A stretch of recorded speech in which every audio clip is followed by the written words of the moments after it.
आऊज़ु बिल्लाहि मिनश्शैतानिर्रजीम बिस्मिल्लाहिर्रहमानिर्रहीम। अस्सलामु अलैकुम नाज़रीन, आज जो हम वीडियो लेकर हाज़िर हुए हैं एक अहम मसाइल के हवाले से हमारी 2 या 3 वीडियोज़ जो हैं वो हमारे चैनल पे आ चुकी हैं, वो आप देखिएगा और उन मसाइल पर अमल कीजिएगा। सबसे पहले तो हम बताना ये चाहते हैं कि माह ज़िलहज का महीना आ रहा है जिसमें ईद कुर्बान का भी दिन होता है। सबसे पहले हमें देखना होता है कि हम जो घरों में मुसलमान कुर्बानी करते हैं, कुर्बानी के लिए कोई जानवर वगैरह ले आते हैं उनमें से अहम ज़रूरियात जो बातें हैं वो हम बताना चाहते हैं कि अगर वो चीज़ें हों तो बेहतर होता है कि कुर्बानी जो है मकरूहात में नहीं जाती, कुर्बानी हो जाती है। अगर वो चीज़ें हों तो फिर कुर्बानी भी मकरूह हो जाती है। तो आज हम बताने जा रहे हैं कि जब भी आप जानवर लें कुर्बानी का, अगर घर का पाला हुआ जानवर होगा तो जो आप कुर्बानी करेंगी वो मकरूहात में होगी। घर के पाले हुए जानवर में कुर्बानी मकरूह हो जाती है, यानी कि सवाब उसका होता है लेकिन कम होता है। अगर मुस्तहब यह है कि आप बाहर से लाएं और देखें कि उसकी उम्र कितनी है। और कई लोग ऐसे होते हैं कि जब वो कुर्बानी करते हैं तो वो कहते हैं ये हिस्सा डाल लें, जिसे हम वैसे तो पत्ती कहते हैं दूसरी ज़ुबान में, कि उसमें हिस्सा डालें। उसमें लोग कहते हैं जी 3 हों, 5 हों या 7 बंदे हों, इससे ज़्यादा ना हो, लेकिन 70 बंदे तक यानी कि ये कुर्बानी जा सकती है। 70 बंदे उस एक जानवर में हिस्सा डाल सकते हैं। ये इतना यानी कि उलमा के नज़दीक, मुज्तहिदीन के नज़दीक ये भी हुक्म है कि अगर 70 बंदे भी उस कुर्बानी में हिस्सा डाल लें और वो 70 बंदे उस कुर्बानी को तकसीम करें। और उसके बाद दूसरी बात ये आ जाती है कि जब भी आप जानवर करेंगे, अगर भेड़ है या दुम्बा है तो उसका ये है कि ज़्यादातर जो लिखा गया है उलमा के नज़दीक वो 7वें माह में दाखिल हो तो ठीक है, उसकी कुर्बानी आप कर सकते हैं। भेड़ या दुम्बे की वो 7वें माह में हो तो उसका यानी कि कुर्बानी पर वो लग सकता है जानवर। उसके बाद बकरी, गाय वगैरह जो हो उसमें भी ये है कि वो दूसरे साल में दाखिल हों।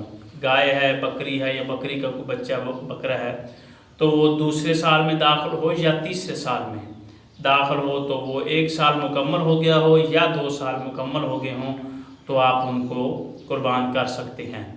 ठीक है। उसके बाद आपने देखना यह है कि इनमें कोई जानवर खस्सी तो नहीं है या किसी का सींग वगैरह तो नहीं टूटा हुआ या थन वगैरह पर या टांग वगैरह पर कोई पैदाइशी, या दुनिया पर जब वो आया था तो उस वक्त कोई उसे चोट वगैरह तो यानी कि ऐब वगैरह ऐबदार तो नहीं है। अगर ऐबदार होगा तो फिर भी यानी कि थोड़ा सा जो कुर्बानी हो जाएगी वो मकरूह हो जाएगी, क्योंकि हज के मौका पर जो जानवर ज़िबा किए जाते हैं वो ज़्यादातर ऐबदार नहीं होने चाहिए, यानी कि उनमें किसी किस्म का ऐब ना हो। लेकिन जो कुर्बानी हज से हट कर की जाती है घरों में तो या इज्तिमाई कुर्बानी की जाती हैं, वहाँ पर जो जानवर ज़िबा किए जाते हैं अगर उनमें कोई ऐब भी आ जाए तो वो हर्ज नहीं है, लेकिन बेहतर ये है कि उनमें ऐब भी ना हो ताकि वो जानवर सही तरीके से हम अपनी कुर्बानी का जो है वो अदा कर सकें। और आज ये तो है कि हमें इन चीज़ों को देखना है कि जानवर कितने साल का हो। ऊँट जो होता है वो ज़्यादा से ज़्यादा 5 साल उसके ख़त्म हो जाएं, 6ठा साल शुरू हो जाए तो उससे आप नाहर करें। ठीक है, ज़िबा नहीं, नाहर करें। उसके बाद गाय है, भैंस है या कोई और जानवर बड़ा है तो गाय जो है वो दूसरे साल में शुरू हो, भैंस तक का भी दूसरे और तीसरे साल के शुरू में हो, और बकरी है या बकरा है वो भी दूसरे साल में शुरू हो या तीसरे साल में हो। बाज़ उलमा 2 साल लिखते हैं, बाज़ उलमा लिखते हैं 1 साल, यानी कि 1 साल मुकम्मल हो जाए दूसरा शुरू हो जाए। बाज़ लिखते हैं कि 2 साल मुकम्मल हो जाए तीसरा उनको शुरू हो तो फिर वो जानवर कुर्बानी पर लग सकते हैं। लेकिन उसमें ज़्यादातर यही होता है कि ऐबदार जानवर आप कुर्बानी पर न लगाएं। उनकी उम्रें ज़्यादा से ज़्यादा, जो दुम्बा है या भेड़ है उसका अगर आप कुर्बानी कर रहे हैं तो वो कुर्बानी आपको 7वें माह के अंदर वो दाखिल होने चाहिए।